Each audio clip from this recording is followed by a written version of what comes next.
الحمد لله رب العالمين ثم الصلاة والسلام على أشرف الأنبياء والمرسلين محمد بن عبد الله وعلى آله وأصحابه ومن تبعهم بإحسان إلى يوم الدين أما بعد فالسلام عليكم ورحمة الله تعالى وبركاته ملما لم يلكلو أما وفو الإسلام يتفولي إسلام يفولي تمنكو فأمام يلا تنو مسامي تنو لكاكا Ami ala tando la ala belejeni ala tando liko famba ina Allah subhanahu wa ta'ala akanema na kakisi ya kuisha akachubaka no yangu ni Muhammad alayhi salatu wassalam anami ala dali angu ni Muhammad kasudo moyo anaka sabo ani mo no tulo chibaka tasra ami ala dali anu belejeni balbanga wala da ami suratul qalam anana lo ayamina ode Sayyidina Yunus kakisa alakira alabayinina alakira fe kafaka sabari akana ke kumi jere sondo yon no Yunus femi Yunus soro ayo fa uyana Yunus aya ka mo wele ni jigitigala o ka jabirila dimina ay kodo ale taara ka taa badala a taara don kurun na mɔgɔ mun tun bɛ kurun na kurun guriyara o mɔgɔ guriyara kurun ma donc fo mɔgɔ kelen kan ka bɔ a la o nana ka na kura kɛ n'o de ka kala bɛ yen kalafili kɛla Yunus tɔgɔ de bɔra ale de kan ka bɛn ji la ala ka kɛ fana ale bɛnna ji la jɛgɛ min bɛ yen u b'a fɔ o ma ko baleine jɛgɛ nin ye baleine jɛgɛ balo ale yɛrɛ bɛ tɔni kɛmɛ ni tɔni 50 a b'o bɔ sɔn donc a y'a balo yɛrɛ yɔrɔnin kelen o ye tɔni 4 a b'o dun n'alo tɛ tulonkɛ jɛgɛ tɛ n'a fɔra jɛgɛ a bɛ bonya mɔgɔ hakili ma a bɛ k'o ɲɛna komi tɛbɛn ni manɔgɔ mun n'an b'olu yɛrɛ o tɛ la ni jɛgɛ bale ale yɛrɛ bɛ batow kɛ tuma dɔ a bɛ tɔɔrɔ lase bato misɛnnin ninnu ma sɔn to adamadenw ye se lɔnni dɔ sɔrɔ min bɛ o dɛmɛ ka se ka o kisi a tun bɛ kɛ sababu ye ka accident caman sɔrɔ batodenninw ninnu na ko ɲɛna idan o y'ale fili o jɛgɛ y'ale kunu a tola jɛgɛ kɔnɔ ka ala dɔn ka kɔsegin ka taa ala ma an tun bɛ kuma min bɛ bolila fɛn min kan kunu o walanda la o de ye fanada fi zulumati Yunus ay wele ke ka to dibi kono man yasma'u al'an doni ba lamena ka to o la ala kono wa huwa fi zulmati batil hud ale be jere kono abo dibi la wa zulmati al-bahr abe baji dibi la wa zulmati al-layl abe su dibi la hal yujad ma'ahu mukabarati sawt anya fo yana est-ce que micro bɛ kɛla sababu ye bi k'an kanw lase yɔrɔ janw la est-ce que o de tun bɛ Yunus bolo wa a kan bɛ lase mɔgɔw ma cogo di a bɛ lahala min na jɔn de b'a dɔn k'ale bɛ nin lahala nin kɔnɔna la hali yujad ma'ahu téléphone yala téléphone b'a bolo portable min bɛ se k'a kibaruya lase mɔgɔw ma yani man yasma'uhu jɔn de b'a lamɛn nin yɔrɔ in na fanada fi zulumatin a ka weleli kɛ dibi kɔnɔna dibi saba min fɔla an la ilaha illa anta ka fɔ ko masa tɛ yen min ka kan ni bato ye masa tɛ yen min ka san ni masa tɛ yen an k'an k'an yɛrɛ majigin masa min ye k'an damakasi masa min ye o tɛ yen fɔ ala min kɛra masa ye masa balo masa min ka sanni ka bɔ nagasiliko bɛɛ lajɛlen ma a ye ala ko ɲuman lɔn ka tando kɔse ka taa ala ma bani ko la a y'a yɛrɛ ka yani jalaki a y'o yira a ko de inni kuntu mina zalimin a y'a yira k'a fɔ k'ale tun kɛra yɛrɛ kun tɔɲɔbaw cɛ la a ye baara min kɛ a y'a yɛrɛ kun tɔɲɔ kosɔn a y'a kɛ yamaruya ma d'a ma n'a kɛli ye a y'a yɛrɛ ka miiriya le ta ka nin baaraw kɛ ala y'a jalaki n'o de ye qala al-ulama idha asna al-insana wallahi fasana'uhu du'a an karamɔgɔw ko ni adamaden n'i ye ala ka mankutu ɲumanw n'i y'olu lakali ko i b'o min kɛra k'o ye dugawu de ye la ilaha illa anta tigi tɛ min kan ka bato tiɲɛna fo ye de ala lakad qala hadha al-fi'l a ka nin baara kuma min fɔra ko Yunus a y'o fɔ dɛ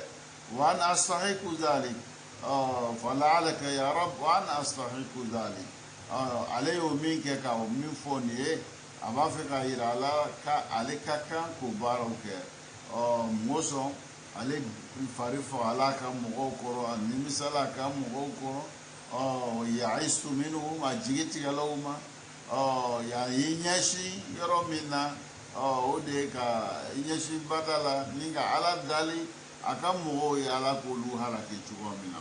aye duwo munke anu de fo yene fastajabna lahu ala ko ayeni wele kanken ale ala wele ke makashi ale ala ka dezaira ale fon ala ya wele kan jabile famana hada anna sana'uhu du'a akala ko nyuma lo minke kala mangutu nyuma mu poko e duoye ala ya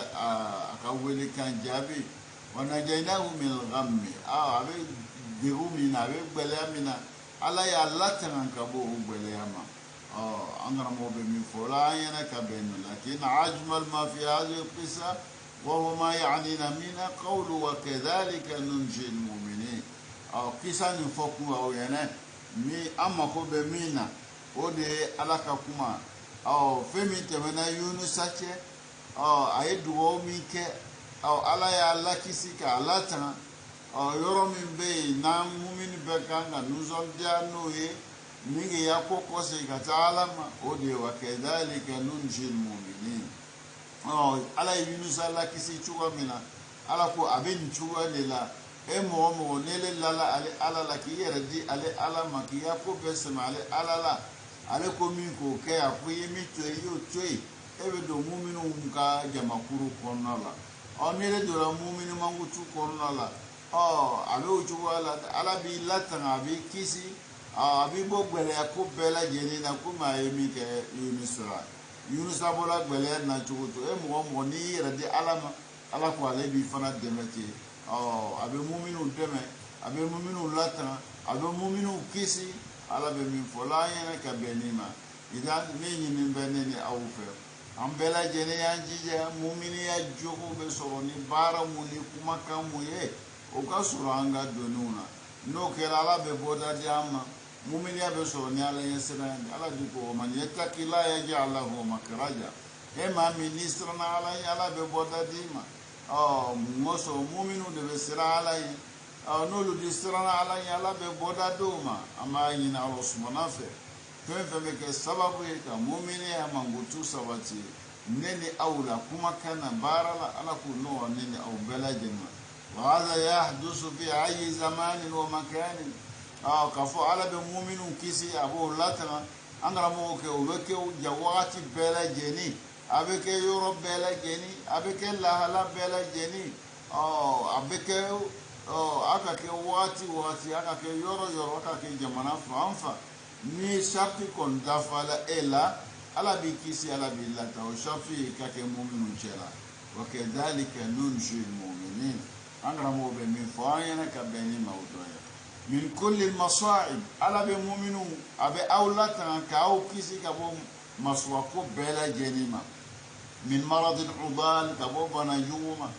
أو ضائقة مالية أو نقول بلايا أو كسي كبوما أو عضو الشرس والمجو من بكوجو تورو ليس أو ما على بعلاتنا كبون أو هم ولا هم كو بلن فنو أو سر أو قلق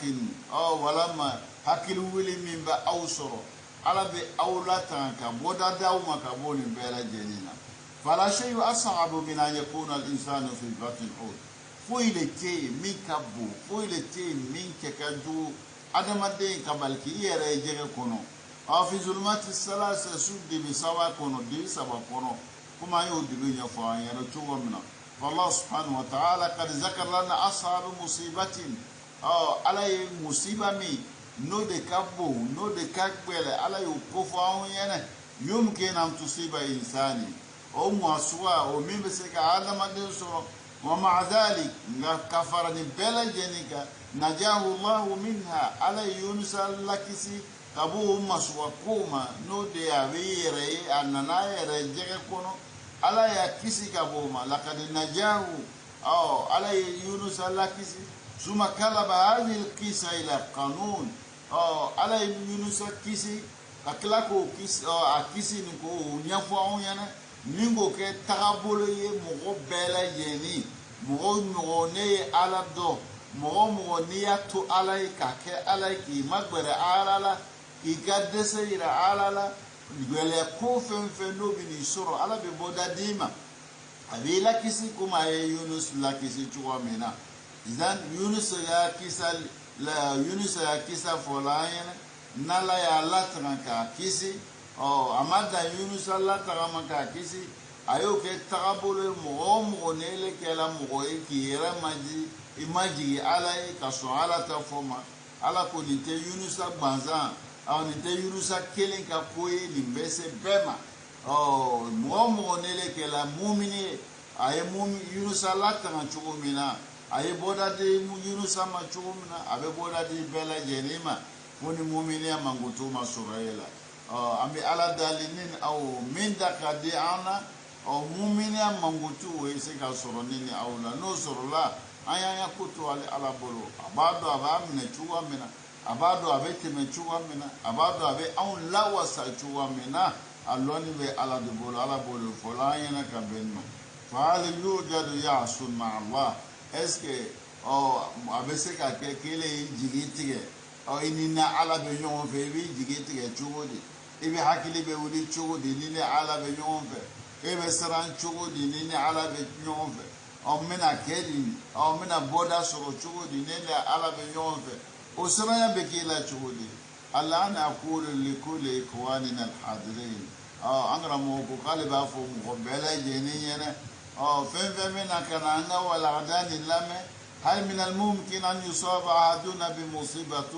أشد من هذه المصيبة يلا لبعم بمغبي نما سوابو سرو أنشلا مين بجويا مين بقبلكم يونساتاني لما نجى ربنا المولى يونس منها على كيني كوكا يونس على كبوا كاسيكو تلاكا يونس كاسيكو ولاكيسي كابوني نبلاونا وبايرانا كفو نمو نمومينيا مانغوتو سورليلا كيكوسي كاتالما يونس بارا ميكنيو فناكي ويدوما سبها ووحده واستغفره Yunus ay ala kunyumano ka ala sania ka ala kilimandia ninga klaka yafanyini ke ala fe la ilaha illa anta subhanaka inni kuntu minaz zalimin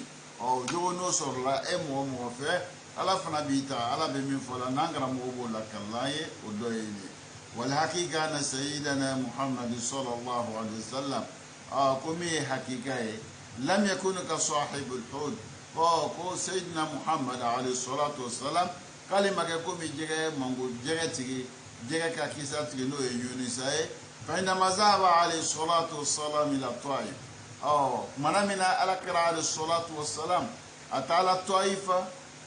munata ala Taifa ngoso manka o toro bela jeni lasama ayo wele shuni tele komi Yunus afana ya mo wele chuga mina shuni tele manamina manka o mala kira jabi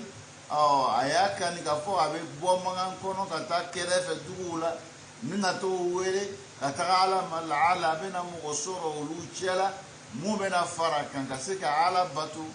kasika ala tablo ka ala takedu kolonika ahagilla ya soro kase yoro mima ole Taifa atala Taifa wadaa ahlaha ila Allah atala Taifa ka ayulu wele kata alama kazabuhu ya ngalotiya ومصعما وسخروا منه يا سب يربونو كسبت وضربوه يا ابو كابو ومدوا ما ودمسون ياكلين داو ويولو بلانينغا غبو فرض الله سبحانه وتعالى ان يظهر كماله على بفك على كركا بويا بفكو كرتا ليستحق ان يكون سيد الانبياء والمرسلين على بفك ايرا ko anguni Muhammad alayhi salatu wassalam akakan kake nabi nyumo ni chido nkanyamo e fa arsala lahu malakan abefeka kanyamo ya melek yani nabi nyumo ni chido aleka ko lu kanyamo e nyamo ya te sorote ni barate nyamoya be soro ni gweleya ta ani bara gbelon ta mine ibo mi ke o le ke sababu ni ka korota ni daraja dima ay kafle ala kira alayhi salatu wassalam malamina taifa ka o maso aka wele kama o madama o ya ngalontiya o madama o ya yerabono o madama o ya bu o madama o demso ni muso ni hakilinda o yolu blala ninga gbenga bodu kono o be ka bon ala kira alayhi salatu wassalam kato la halala ala meleke chama fa qala lahu malaku qama ya muhammad amarani rabbi an akuna taw'a iradatika law shi'ta la tabaqtu alayhim al-akhshabayn melekena nakana fo muhammad ma ako ya muhammadu ala kanya mara kunga kika marakono ma ngaki kaye o sekono ibe fen fo nyene kunga ubara okuma mbika blala fen kadiye afonyene ni ko moye manga kuruba mbeka manga lamini ni ko yo kuruba fla korota ningo o dafre num dala ko halaki sisa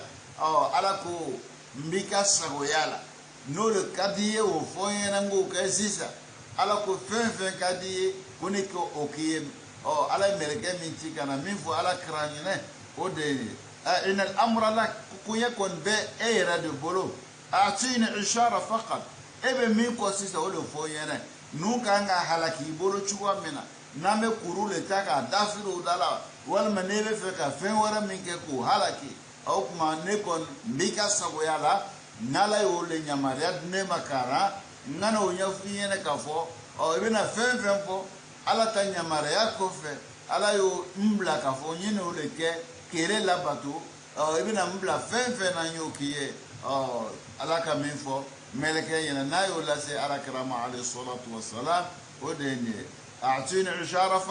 faqat li ajala sukan at-taif yubaduna an akhirihim min bilema yakuma fo ibe fe mieke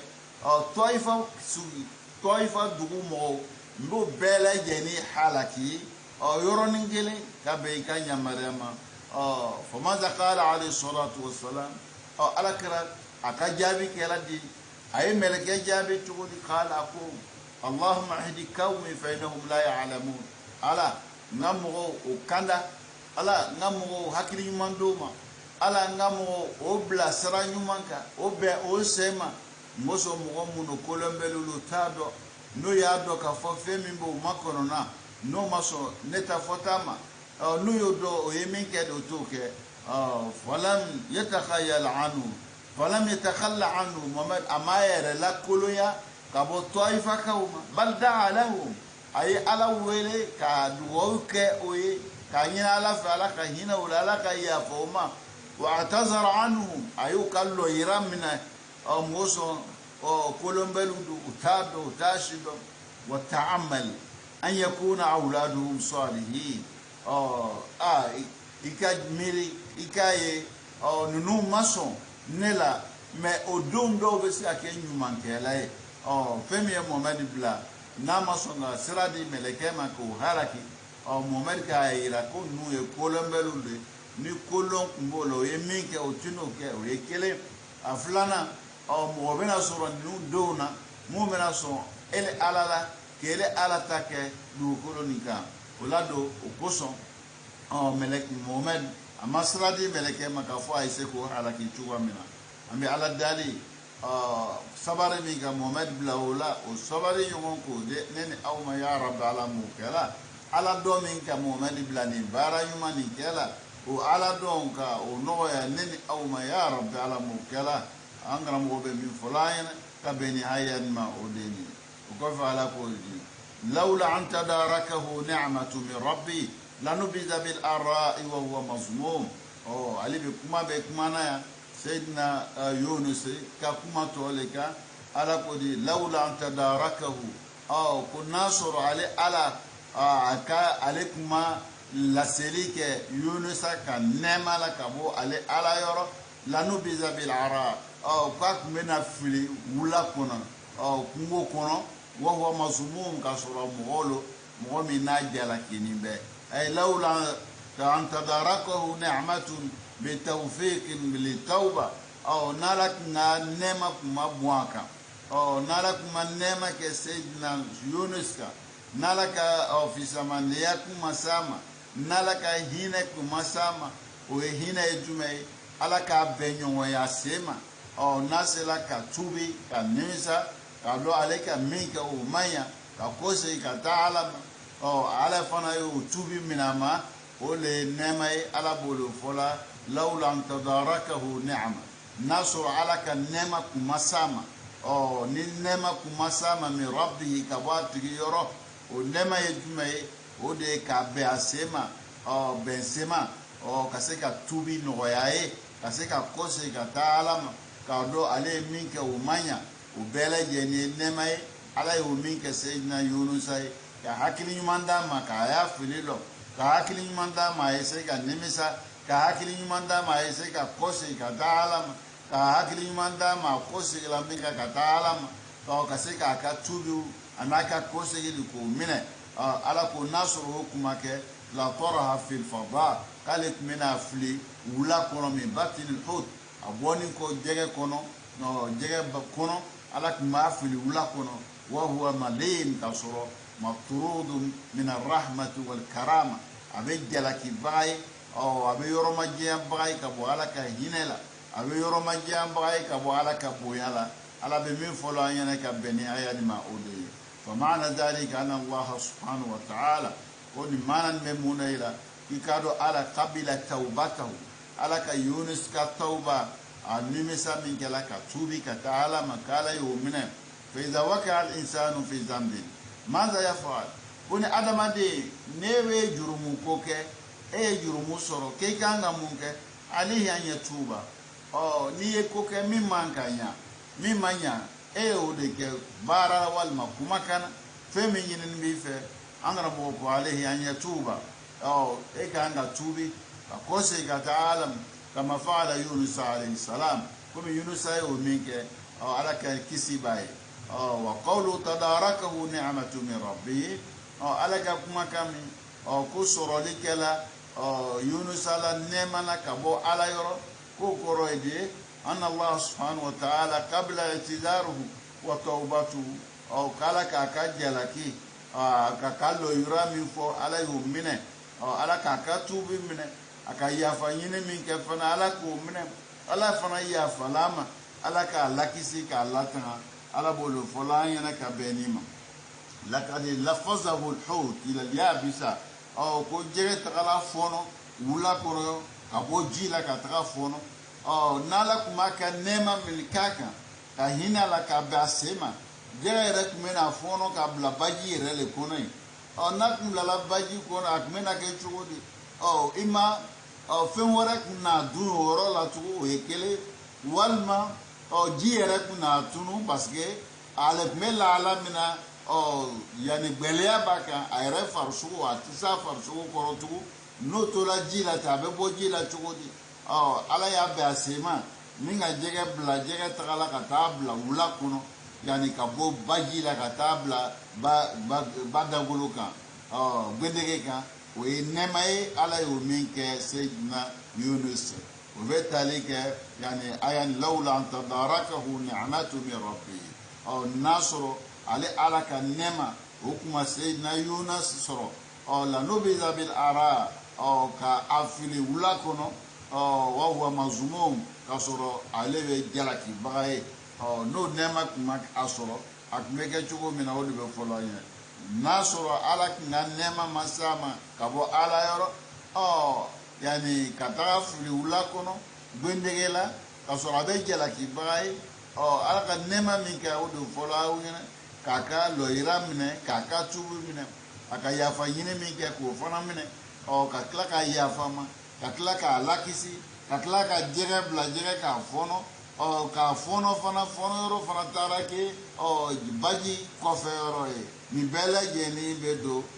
ni'ma lati tadarakahu min rabbihi ala ka nɛɛma min k'a sɔrɔ ka bɔ a tigi yɔrɔ nin bɛɛ tali k'o bɛɛ lajɛlen na bi amri min Allah jɛgɛ y'a fili gbendege kan k'o kɛla ni ala ka yamaruya de ye komi an y'o ɲɛfɔ an ɲɛna cogo min na n'a jɛgɛ tun y'a fɔnɔ baji yɛrɛ kɔnɔ fewere kunna soro ka dun fewero be ba kono min o jagati kele walma ale resegeni be chugo mina o fantala na be se ka koke ki yere labo ki yere latana o se kunta e chugo mina wallahu la anna allah ghafara lahu o nala kuma ya fama lakena shakiyan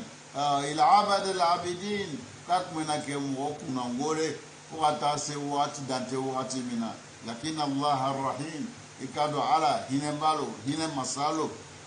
ala kaka hine kaka ka yafama kaka tubu mine ka kila ka jega kolo aye jega telefono yorola yoro mi avesika kisi soro yoro mina angara mo be mi fayena ka be ni mawdo ami ala dali fam ya ko nyuma ko no neni aw ma ya rabbal amukala wa huwa mazmum ay mazmum min kibalillah abe jala ki baye ka bo ala yoro فلولا أن الله عفى عنه نلك ما كتب يا فمنا وقبل توبته ككتب فنمنا ورحمه ككلك هنالا لكن مظلوما كك بك مؤمن جلكينين ومن قبل الخالق دم غيرنو علي ومن قبل المخلوقين يعني دم فو يرفنا أكمنا كي جلكي بغا ولوفنا ومن قبل نفسه أيرك من أيرك جلكي فنا ala be min fola nangara mo bolla kallaye o doyi fashtabahu rabbuhu la ala ka soni ka kere faja'alahu min as-salihin ka yunusa ke mo nyuma uchela walakin tadaraqatuhu ni'matu min rabbih ala kan nema we sayyidina yunus o ya lakafu o ya datu o keni istafahu ala ya soni ka kere kafsamandia kai wa auha ilayhi kaklaka chidilati wahyu jigi kanama wa arsalahu kaklaka chi ila 100,000 au yazidun kataja makuruma o jama kurumu wakeme o ire dobe faro mo wakeme ka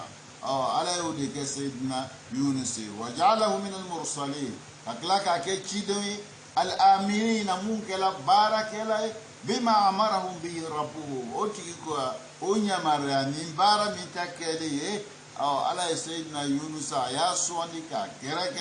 ninga ke kilala sey ka chika tamu homa mo wakeme ani doni angra mo be min folanya ka benima ame ala dali nin au ka hakili mandama hakili mamskatu amenu fam chumina ka baraka ka beuma ya rabbal alamin kala dina ubela jeni وجعله من الصالحين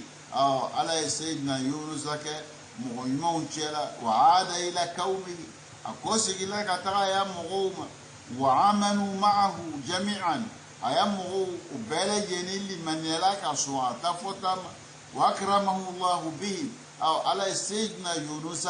أيابو يناك مغوي موسى أكنسرنا كفو على بناك مغو حالكي وكمبنا mo fana yayi kafo sayyidina yunus ngalo tigalate o sayyidina yunus kyan folalo ango ni banala maswama me chane bada afana be chane barala manam na yi kodo ka bodugula o du mo fana yo de fam o yo fam minga o yo wele ko fana ka tubi ka kose ka dala o yo wele ko mi angara mo ba fo yana chuko mina du mo betala kata nyon be ken gbere du koka o demso ni makoroba o cheni muso o bela jeni takala kato ereye o du kofa o katala dali ulakono kaya fanyini ke o to yelu to mu me mu fe ko be afen kose o ko yere sanya katala o yo kemi ala fana o ka tubi mine o baro kala se na yunusa kofe do yunusa be kose kuma mina anana sora ya mo tubila kalimani alama ala fana yu olu fana o laka foni sayyidina yunus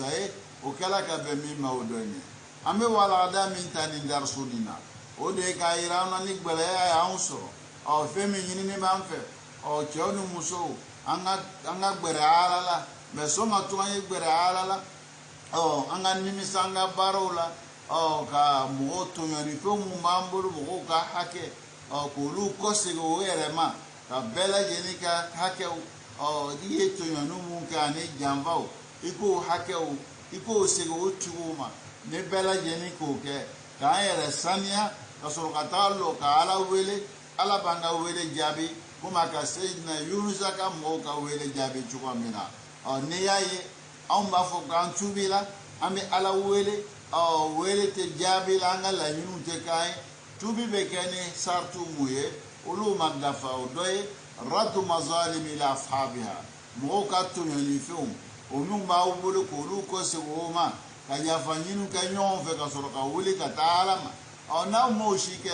mo ka hake be bulu e ma ko se woma e ma o mo jenye yo to yomi ke ma yafanyini ko fe ne wila ki taala wele ki be ala dali ala bile jabi chuni bado ni ya yanga dugo utemna na o dugo be mna ni shartu muye nulu madafa o kuma dugo utmne abe gbelede amemi ko nyo yene an se ka gbere ala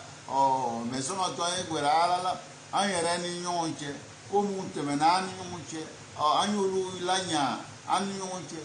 mo ka hake ko kosi wo ma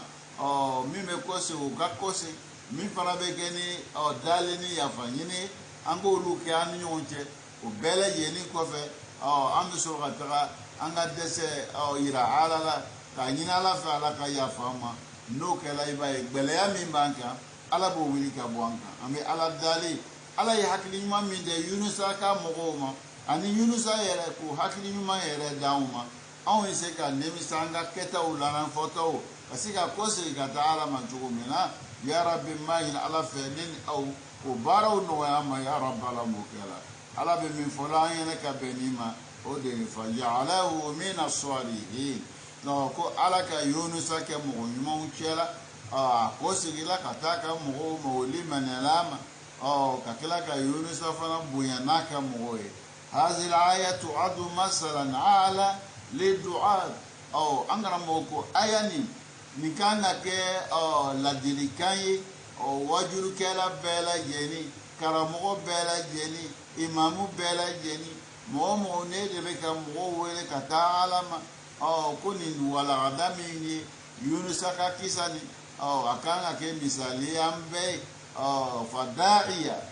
إمو مو ويلا كتعلم قد يتحمل التكذيب والطعن مachama ngalumbe laila machama okuma be fui mahima minke machama mobe yera bono ki sabote machama mobi doya ki majigi machama mobi iya kuma ubi kodo iya kuma makoni bela jeni bekila hunaka daiman man yaqidu lak machama bitasoro mobe fana mumbe jamba usile eko ويشكك فيه وبيسرا إياك سرادو إياكولا مغوبولو نبلا جيني مكدا إلا نيلكو كي إسلامي كيبه مغوبولا كتاعالى ديما كالا تفو مغوية إيكا سري نبلا ده نببي سورو ده نببي سورو كما نببي لسورو نببي إما كونونا أدبي إما كونونا جونو كوسو على إيرا دي عالما so ala bolo ala ko mi o ke ni mo ye ni fenfenta ala na boda dima no ye ni fenfenta ala be buni boda dima ala be shutara dima ala bi lata ama ina Allah subhanahu fa nene ka fam ya ko nyumandama ka hakili nyumandama ka sabari dama ko so mena fana ko no ya amma ko fam ya ko nyuma ko fana no ya amma be se ka ala ta do ka gbara bara ko no ya ma porque ni ben be kala be se kan no ya ma chumna ya rabbi ala mo kala ni na ubela jini fa yajibu an yakuna hadha an-nabiyyu al-karim angra mo ko abe jago ya mbela jini ka ni chidem ba miyeni an yakuna qudwatan li kulli da'iya lil-itlaq chidem ba ni kake moye ame mi fleka ladiri anga takabulula akakowe ambela jini ثم بين ذلك عداوتهم له فذكر عنها يعني سورة من القلب إلى النظر أنغرمو يعني على بانيكو وفولا أي يعني على كرا عليه الصلاة والسلام أياك جويا دان تمنا شوى منا أكا سيدالا أكا مغوفة على ونيفعون على كل وين يقاد الذين كفروا ako mo masuru yana مؤمن كافر يلا لا يلزقونك بأبصارهم مؤمن مغسر ينا مؤمن كافر يلا أو مسو إلى ممتما محمد إننا نستقبل إمام وينيب كونيفو ينا ومسو كباروك أولو لبنا على بجويا سلا يرمنا على بول ينفولا ينا على كودي لا يزلقونك بأبصارهم أو ويجوا كلا لا يزلقونك لا يزلونك كيلي بو إيسي يورولا إبلاسي لا نو نيه أو كيونيه كي فللا كم وبيني يتاكا بوي جويا كما حسديا كما على بمن فلا ينك بنونك جويا ما ودولني وإن يقادوا الذين كفروا أقوم غماسور ينام غمو نو كافر يلا وماسور على تما لا يزلقونك وبين إلى محمد تكبوي بأبصارهم نو نيوي لما سمعوا ذكرى وما كما نو على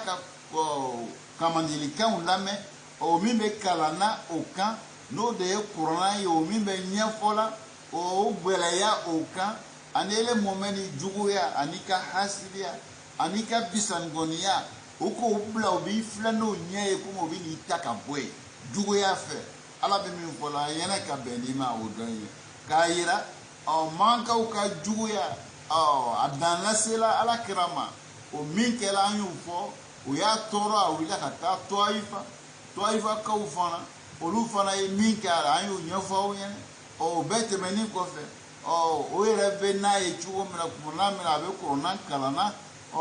وبيك من تشوغا من على بولو فلاين إنهم لشدة عداوتهم أو كجويا دانتمه ينظرون إليك وبلا محمد فلا حتى لا يقادون فوبنا السوريا يزلون قدمك وبيسم بوا النونا نو فلا لنيوي فتصدع حين تسمع حين سمعوك تتلو كتاب الله نو كلا إلى محمد يبيرر كمانا منا nolu kile ka kuronan kalami nibo le kalana o ka no yo me o be kala ka o be minke ka eto kuronan kalana o le be fola yene mun yo blola hasadan lak ile ka hasidiya ki juya hasidiya wa buqdan ani ijuya wa hikda ani bisangonia o le ke o blani barala ala be min fola yene ka benima o doyi ambi ala dali أما ينا الله سبحانه فنن أو عقل من دا ما عقل ما مسكاتو أمين نفهم نشوف من يا رب على مكلا نين أو بلا جيني ويرى بعضهم عن المراد إنهم يكادون يصيبونك بالعين أنغرا موكو أو أيا لانين دو يجمعي هم غنو أوكلا أو بتورو لا سيلي منو فلاليني من أنغرا موكو موبي مولا أو على يولوكي no yi fle o fle ligne be nobla ila o mo be ba fo ma ayin o ye bana subu do ye o be soro mo do fe natri fle o a fle ligne abe toro la sima o mo ko la angra mo ko nu masuriana o gbere la o be fe ga min kele momad la o do ye ni angra mo be mana mi folala o mana flaleni o ya jugu ya boya na Muhammad ma o ba fle no nye ko mo be na ataka boy o jugu ya boya ko jugu ko mo ambo ya ko ya ere bo ye la chugo mena o yani musula mo le katiri ko famo ni nyonje ka ba nyomunu abe fle la na nyemunu ye o abe fle la kum na nyemunu ye kuma abe na le taka boy o jugu ya ni hasiria o ya mana doy walma muonu o ya juguya boyana ala kirama no ya yi o ba fleni fleli nyemi o fleli nyeni be se ka toro la sama na bu fu ma ko ayin angara mo do ya famana ke we wa ya rabadu an al murada inahum yakaduna yusibunaka bil ayn ko muonu i juguya anika hasida buyan ko jugu o be fe ka toro la si mando nyewe no ye banaye o be mo mumbe no yi fle o ka fle li be ke sababu ko toro la sima no loni me arabu do fe ka sheya no sebeli kana nana ka kuma o fana fla ka sheya o fe min no malono ambe ala dali amba yin Allah subhanahu wa ta'ala ko nyuma o no anin aw ma ya rabb ala mukala ambela jene ay min shiddati adawatihim wa ardihim wa ghayzim kanu yanzuruna ila an-nabiy sallallahu alaihi wasallam نظرة الحقد والحسد وكان هذه نظرات من شدة كسواتها تحمل النبي عن يكا أنغرا موكو ويا جويا نو كابيسانغونيا نو جيمي ميمبي اوكونو موماي كاتا موماد في وبي موماد فلالي تشوغالا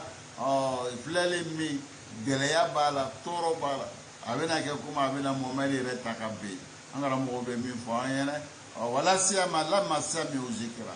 ko be ke kuma be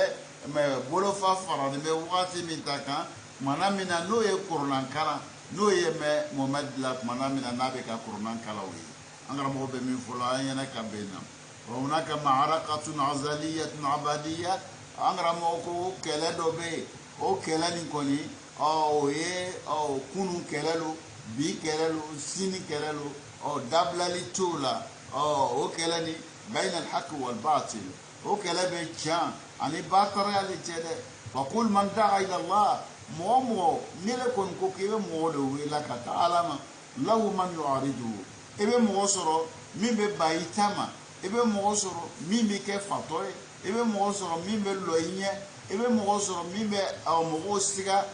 إيا ولكان كوي فين وكلا وبيكونوا obebi obe sini o te banyeshima obe wati belajeni nayo lote o kela di bekela mugomi kama masami kama no de ala yere lanya ke yela di o masama no kela de me bagana ko ala na boda dima ala be mi fola nangara mo bola kalai ka benima odoy ambe ala dali o fami ko yuma ko no nini aw ma ya rabbal amokela وبدت هذه الآية واضحة عند النبي صلى الله عليه وسلم وهؤلاء الذين كفروا كرهوا دعوة النبي وحقدوا وبغضوا وتعلموا فكانوا قد إذا نظروا إليه وهو يقرأ القرآن تمتلئ قلوبهم حقدا وغيظا وحسدا أمر موكو أياني عبدالله كنكا بانجي على قراءة عليه الصلاة والسلام كم كلا نولو de kafiri ala umaso ala kira ka wele kama ya konya ya juguya ukela manamina nube na ala kira fle kasura be qur'an kalana o duskum be fa juguya la duskum be fa hasiliya la duskum be fa bisangoniya la wa yaquluna ubena tawbafo innahu la majnun ko muhammad ko fatalo ay wa yaquluna li hayratihim fi amrihi ulu yarajiti yani me ala kira ya kunyana umalo ba mina chukwa mina umalo bena minfo mwere tina zurufe ubena foko ko fatolo wa jahluhum bima fi tada'if alquran min ajaib alhukm wa bada'i alulum nahu la majnun ubena kabakuya mumarika kunyana ukulembele mimino usuru moso baila kabakumi ni kurna nanano ni kurna fana be tumanauka nanan kana famia nyuma mingira muhola o benata o bebela no fe o bena fo ko mumadi ko fatolo walakin kana al majnun kuma hakika e jumae abe fo mo juma mako fato ni yoro ni fili fana be auna angara mo ya irana na fala ko fato o be fo mo juma mako fato كل من أصاب مو نيلي على سوسو maso ala ta ma be fo le mako fato jani yoroni ni fami ya ponma o be kan chamanda anu nyela ko ave fo ma mi mako fato hakilite mina na be ga fanibla ama fo le mako fato la o te fato e mo ni le be ka ala soso kuma kana mo le ne be ka ala soso barala e de fato e ala bolo fola kam ko momari toye ma anta bi ni'mati rabbika bi majnun ala kan nema min ke ere momadi e ma ke hakili ndai ma ke fatoye wakar zakara rabbuna subhanahu wa ta'ala hazihi tuma ni tuma minu yo nyashin momadi ma kaya fatoya fo ala yo ko fo qur'an kono depuis momadi ya wakati fo kana se bima o de be kala fo ka ta se kiyama wulima kayira e mo ne be chanka fembe fui maki hakili jigi femi fola Mohamed ma nini kuma sebe Qur'an kono akuteke la dilikai mo wara umade ma sebe Qur'an kono ka kala kunu ka kala bi sina be kala fuka tase kiyama wulima e mo nele tula Mohamed ka tabulu ko ina ye ina me ina kalam fana ina loka fo mambe fola ema afola mo mami ka fsane no e Muhammad alayhi salatu wassalam no kala itabe fiya no kala itabe doya no kala ita jate fo yetu atokun Qur'an kono afokun ala fe akela ka be mima nangara mo bo la kalaye odole ami ala dali amayin Allah subhanahu wa ta'ala nini auka hakili mandama hakili mam skatu amen nu famu chugo mina ya rabbi ala mukala nini au bela jeni angara mo bo le yira la ana kafo yani Allah subhanahu wa ta'ala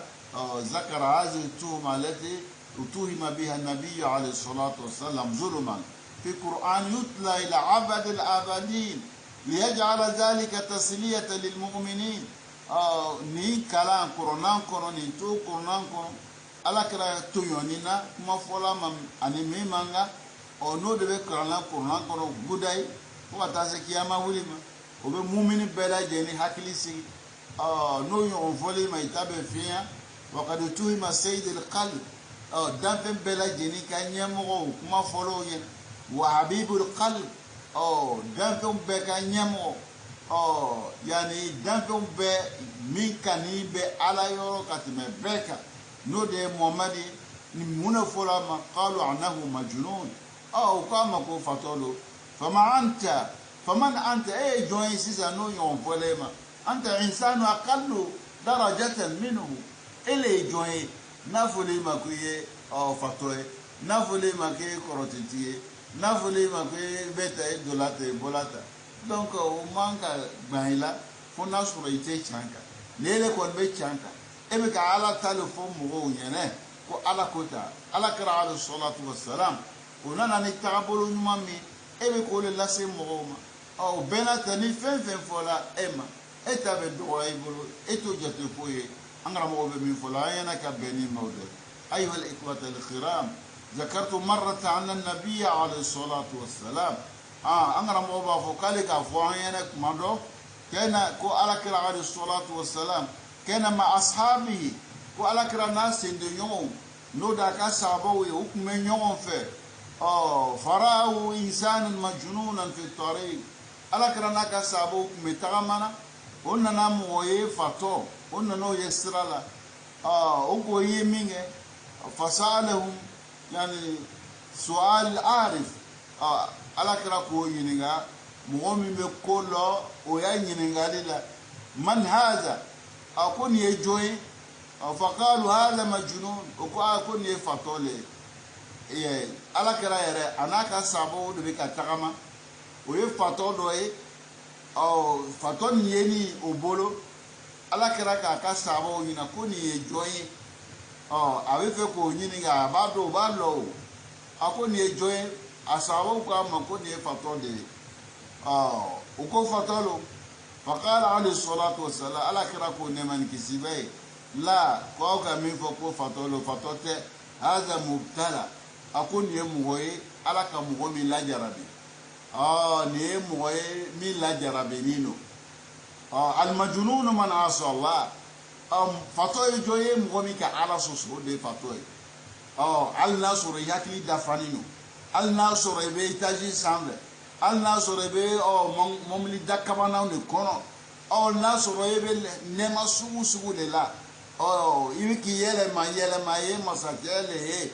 nele kon ka ala soso e de fato e da be fo mo ma ko fato na on fe ole mo min nala e mo min la jarabi ayal ala ya la jarabi hakilila ala ya la jarabi kanyana maya kono ode mubtala ama fato o de mami be nalele ka ala soso de fatoe o moso ni fatila etise ka ala soso nyeshima ni fatila ala keni keke edan ala keni ko ebla ni nyana mayan kono ala keni ko kaka hero ko ubla eka o ebe ki yelma fenfena ala de bela jeni dema e masoko ala do ko malo ko barakala e de fato e abe fole mako fato angra mo be mi folayena ka beni maudo lidhalika yajibu alaina او كابي جاكو يا نين او بلا جنيغا ان نعتقد عن المجنون ام بياد دنگنا يا لك فوكو فاتوي مامي هو الذي يعصي الله كود موي مي بي على سوسو انغرا مو بي مي فلاين كبني ماودي قال رجل لآد صالحين لسيدنا جعفر الصادق ان جاري زرمن كو يعني كيكو مغنيمان جعفر ما Jafar mi alakara balmani ko o jagodi inna jari zolamani ko ne ka sinyo ka intonyo wa qala lahu kama ko isbir ko sabari wa qala lahu akhafu an akuna zalila kale ni sabarla na labanga ke mo majigini wa qala hadha al imam al azim ni karam ubani kwama azalilu man asa Allah مغمجيني او دي مغمي تعالى سوسو والذليل من ظلم الناس مغمجيني مغدوياني او دي مغمك مغوتونيو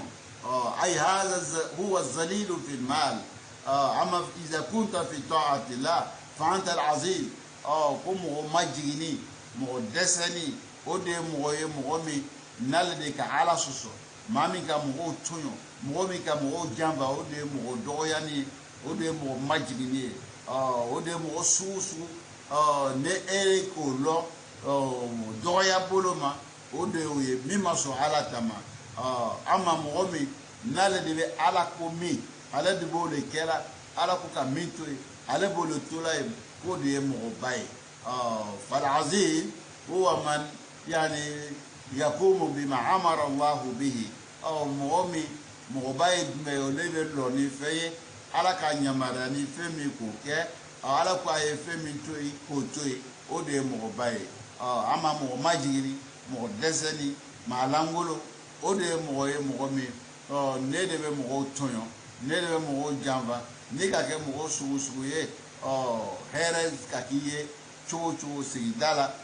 meni toyo ni be ya barala e de mo majiri ni e de mo langolo ye angara mo be mi fola na ka be ni ma o de ko ala ko de وما هو قرنا من بكلنا أو يوم كفوي إلى ذكر للعالمين كake kamandili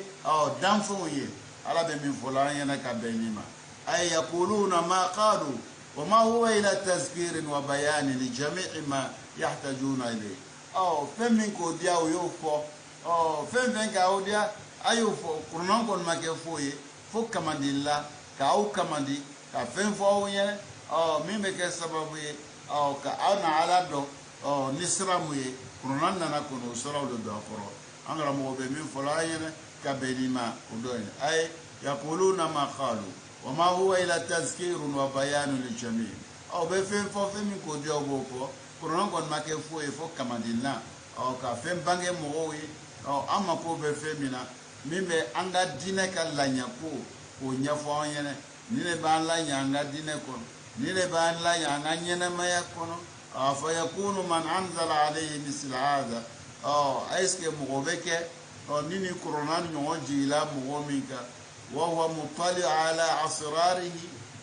نولي ينغني بغندوكا محيط بجميع حقائقه يعني كورونا ني هيركو مبلا جني حقيقه لكو على لا كفوني نو بلا جني ما مغومي مانغوتو كلوي اما فوكو يفتويوا لا وتفتوي ده ام يكون مثل هذا من افضل الدلائل على كمال الفضل والعقل بميرا